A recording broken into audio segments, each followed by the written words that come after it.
The evening train rattled out of the station under a low, gray sky, its windows glowing like tired eyes. Most passengers were commuters, shoulders slumped, minds already miles away, picturing dinner and a warm bed. At the far end of the carriage sat an older man in a plain jacket, a small duffel bag at his feet. His hair was silver, his posture relaxed, almost casual. No one noticed him, and that was exactly how he liked it. To them, he was just another retired man riding second class, staring out the window as the fields and towns blurred past. Inside, however, his awareness was as sharp as broken glass.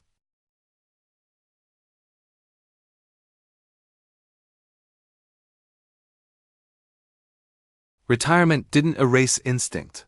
Two young men boarded at the next stop. They moved with a false confidence that always gave them away: loud laughter, exaggerated gestures. Daniel caught their reflections before they even looked his way. One nudged the other, his eyes flicking toward Daniel's bag, then his wristwatch. It was a cheap watch, but it looked solid. They sat across from him, trying to be cool. "Long ride, huh, old-timer?" The taller one said, his grin a little too wide. Daniel offered a faint smile in return. "All rides end somewhere." The shorter man chuckled, leaning back. "That's deep." Daniel said nothing more. He watched their hands instead, the twitchy fingers, the way their knees angled inward, trapping the aisle.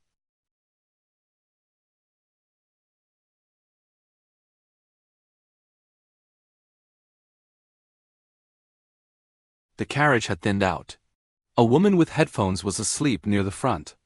A man in a suit was completely absorbed in his phone. It was the perfect setup. The tall one leaned forward, his voice a low drawl. "Mind if we ask you something?" Daniel nodded slowly. "You look like you've lived," the man said, his eyes now cold. "Bet you've got some stories. Maybe even some valuables." The shorter one's smile vanished completely.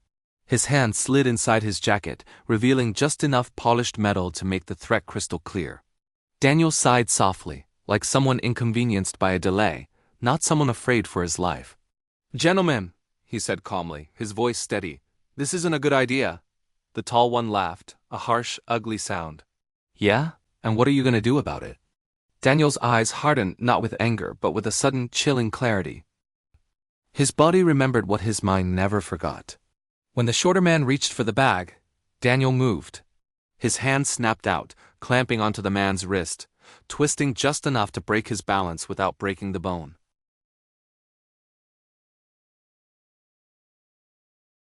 The metal object clattered to the floor.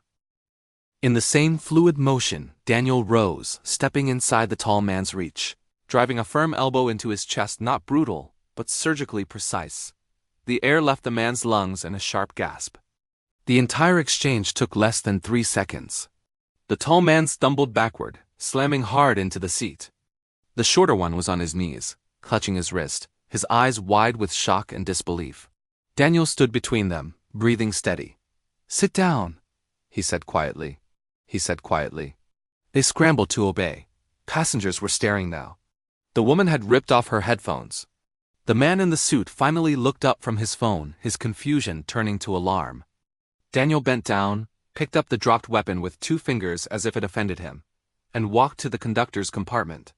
He knocked once and handed it over with a simple explanation. "Attempted robbery," he said. "They're still seated." The conductor blinked, speechless for a moment. "Sir, are you all right?" Daniel smiled. "Perfectly." Security met the train at the next station. The 2 young men were escorted off, their heads down, their bravado completely evaporated. As the doors closed, one of them glanced back at Daniel, his face a mask of fear. A murmur spread through the carriage. Someone clapped softly. Another person whispered, "Did you see that?" Daniel returned to his seat, lifting his bag and settling it back at his feet. He could feel eyes on him now, a mix of curiosity, awe, and disbelief. The man in the suit leaned over. "Were you in the military?"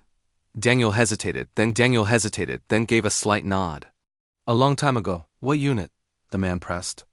Daniel looked out the window again as the train pulled away.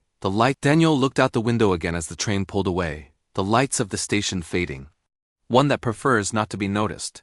That night, as the train carried him toward a quiet town and a modest home, Daniel allowed himself a small, private smile. He hadn't worn a uniform in years. He no longer carried rank or command. But some things never retire: discipline, awareness, and the instinct to protect. The young men had seen only an old man with a bag. They never saw the commander who once led teams through chaos, who learned that true strength wasn't in showing power, but in knowing when and how to use it.